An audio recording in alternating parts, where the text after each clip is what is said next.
You look at all the great assets that we have, from television commercials all the way down to product brochures that we've started to push out recently.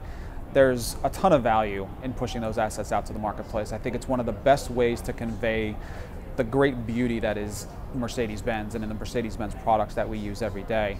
So the opportunity to tell that story is one we don't take lightly. So I think we're very focused on understanding how we can better optimize the creative that's served to someone and who it's served to. I think one of the things that always comes up when you talk about video is awareness. And I think we're in a position now in the industry where I think we should be reconsidering what awareness means.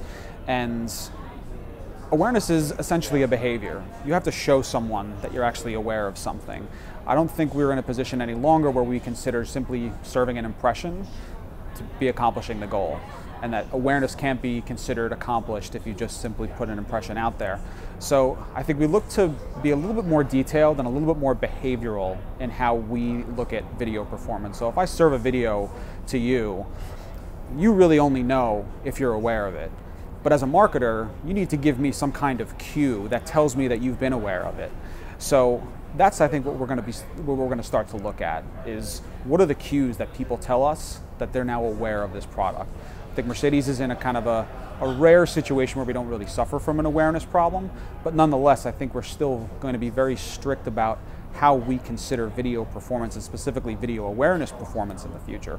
I'm really excited about the potential for video optimization, and we talk about ways to more finely tune our creative to the audience based on certain signals that they've exhibited. And one of them is, if they shop for and build a red C-Class, how great would it be to show them that red C-Class the next time we see them on the internet?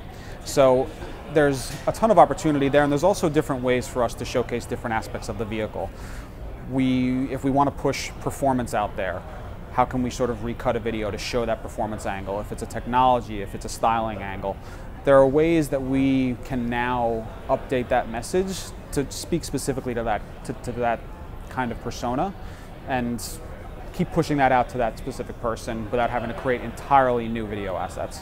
And does this sort of the technology like iView, et cetera, other partners that actually do sort of real-time creative optimization, is that helping you better also then on the back end optimize the media? Are they sort of interrelated? Because if you can adjust the creative real time, does that mean you're more inclined to adjust the media investment and the channel spend as well? It's always right person, right message, right time, and I think that's just another piece of the puzzle that we put together to create that optimal user experience.